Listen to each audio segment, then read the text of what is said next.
आइए सुनते हैं सूरज रोटा की कहानी। एक गांव में एक माँ बेटी रहती थी। एक माँ गाय चराने जाती थी। चैत का महीना आया, सूरज रोटा का रविवार आया।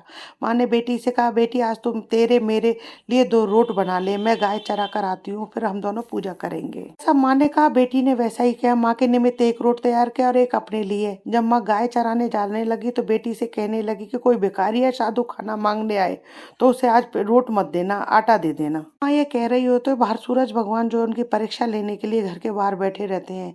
इतने में सूरज भगवान खुद एक जोगी का वेश धारण करके आए। बोले, माई भिक्षा दे। जब बेटी ने आटा दिया तो साधु ने उसे श्राप देने का वह दिखाया तो वह डर गई। उसने नीचे वाले रोट में से एक टुकड़ा तोड़ करके साधु को दे दिया। जिसमें से उसने सूरज भगवान को टुकड़ा दिया था वह उसकी माँ का था। जब उसकी माँ गाय चरा कर घर वापस आई और पूजा करने बैठी, जैसे ही माँ ने रोट खंडित देखा तो वह पागल सी हो गई और बेटी को झाड़ू और लकड़ी से मारने लगी। माँ से जान बचाने के लिए वहां से भाग गई और जंगल में एक पीपल के पेड़ पर जाकर बैठ गई। वहां पेड़ पर बैठकर रोने लगी। ऐसे 2-3 दिन निकल गए। वह भूखी प्यासी पेड़ पर बैठी रही तो सूरज भगवान को उस पर दया आ गई। भगवान ने उसके लिए पानी व चूरमा भेज दिया। इतने में पड़ोसी राज्य के राजा के राजकंवर शिकार खेलने पेड़ के नीचे ठंडी छाया देखकर सुस्ताने के लिए आकर बैठे और बोले, कितना अच्छा होता कि यहाँ पीने को थोड़ा सा पानी मिल जाता। ये बात सुनती है तो वह थोड़ा थोड़ा पानी वहां से ऊपर से नीचे गिराती है तो कुंवर गिरता हुआ पानी देखकर उसे पी लेते हैं।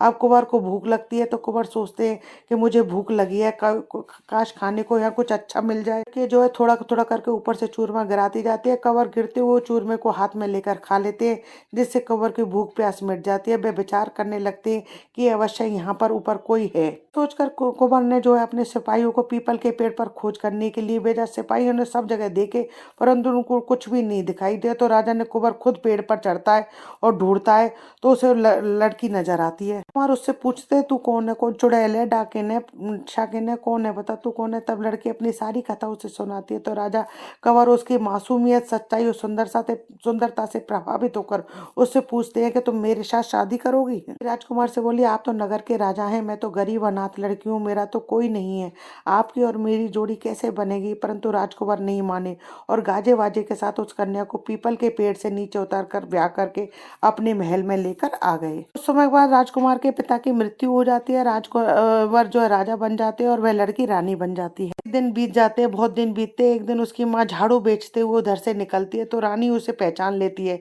वह दासी से कहकर उसे ऊपर बुलवा लेती है, परंतु उसकी माँ अपनी बेटी को नहीं पहचान पाती है। उसको बुलाती है, उससे उसके बारे में और उसके बच्चों के बारे में पूछती है तो उसकी माँ बताती है कि उसके एक बेटी थी और कैसे एक दिन उसने अपनी बेटी को मारा, जिससे वह उसके डर के मारे जंगल में भाग गई। बेटी को मारा और बेटी मेरी मार के कारण जो है जंगल में भाग गई, शायद अब तो मर गई होगी। तब रानी उसे अपनी सच्चाई बताती है, कहती है जैसे ही अपनी माँ को पता चलता है कि रानी उसकी बेटी है तो वह उसे पुनः मारने लगते हैं। बेटी दुखी होकर उसे एक कमरे में बंद करके ताला लगा देती है। एक दिन राजा जी ने सारे कमरे की चाबियां रानी से मांगी तो सब कमरों की चाबी दे दी, पर उस एक कमरे की चाबी नहीं दी जिसमें उसकी माँ बंद थी।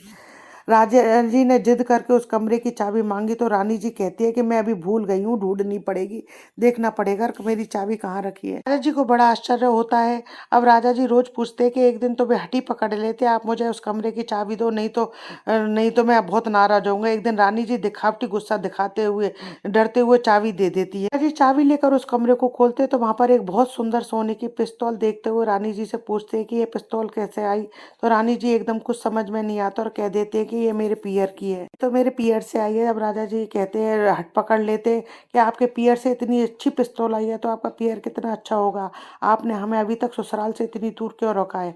हमें ससुराल जाना है। आखिरकार रानी राजा की जिद के आगे हाँ कर देती है। रानी राजा जैसे ही पियर जाने की तैयारी शुरू कर दे तो रानी सूरज भगवान से विनती करती है कि हे सूरज भगवान, मेरे लिए 3 दिन का पियर वासा दे दो। तो सूरज भगवान 3 दिन का पियर दे देते हैं। अब रानी राजा जी जैसे ही अपने पियर ले जाती हैं, वहाँ उनके भाई भाभी भतीजे भतीजी, खूब बड़ा परिवार होता है, सब उन्हें बाई साहब बुआ साहब आदि कहकर खूब लाड़ लड़ाते हैं, उनकी आप भगत करते हैं, उनको रोज नए नए पकवान बना करके खिलाते हैं। इस तरीके से 2 दिन निकल जाते हैं। अब तीसरा दिन शुरू होते ही रानी जी वापस जाने की रट पकड़ लेती है, जबकि राजा जी का मन वापस जाने का नहीं होता है। तब रानी जी हट पकड़ लेती हैं तो राजा जी वापस जाने के लिए तैयार हो जाते हैं। राजा रानी जाने लगते तो उनके पियर वाले जो है उनको खूब सारा धन दौलत दे करके उनको विदा करते हैं। वे लोग 3 दिन पूरे होने से पहले ही वहां से महल के लिए निकल पड़ते हैं।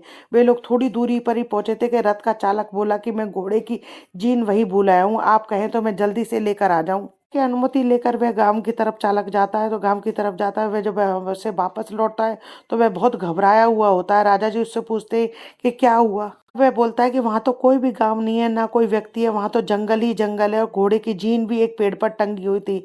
तब दूर दूर तक साए साए हो रही है। राजा जी जो है रानी जी से इस बारे में पूछते तो रानी जी उनकी पूरी कहानी बता देती है कि एक बार उसने सूरज रोटा पर रोट बनाए थे, कोई मांगने वाला आ गया तो उसने रोट का एक टुकड़ा उसे दे दिया। रोट का टुकड़ा देने के कारण उसकी माँ टूटा हुआ रोट देख करके पागल हो गई और उसे मारने लगी। वे भागकर जंगल में आ गई और पीपल के पेड़ के ऊपर बैठ गई, बैठकर रो रही थी कि आप आ गए। इस तरह से पूरी कहानी वह राजा को बता दी। सुनकर राजा ने सोचा कि पियर वासे के लिए हर घर में सूरज भगवान की पूजा होनी चाहिए, सबके घरों में रोट बनना चाहिए। तो राजा ने पूरे राज्य में मुनादी करवा दी। तभी से अपने अपने घरों में रोट बनाकर उनकी पूजा करते, उन्हें घर से बाहर नहीं निकालते हैं। हे सूरज भगवान, जैसे उस लड़की और उसकी माँ को पहले टूटे ऐसे किसी को मत टूटना, बाद में उस लड़की को टूटे वैसे सबको टूटना। कथा अधूरी हो तो पूरी करना, पूरी हो तो मान करना। बोलो सूरज भगवान की जय। दोस्तों यदि आपको मेरा ये वीडियो अच्छा लगे तो इसे लाइक शेयर कीजिए, चैनल को सब्सक्राइब कीजिए, पास ही में बेल आइकन को हिट कीजिए ताकि मेरे आने वाले हर नए वीडियो का नोटिफिकेशन जो है आपको मिल जाए। साथ ही कमेंट्स बॉक्स में और जय सूरज भगवान की अवश्य लिखें। हिंदू धर्म रीति रिवाज कथा कहानी जानने के लिए मेरे चैनल पर बने रहने के लिए बहुत बहुत धन्यवाद। जय श्री कृष्णा दोस्तों, राधे राधे।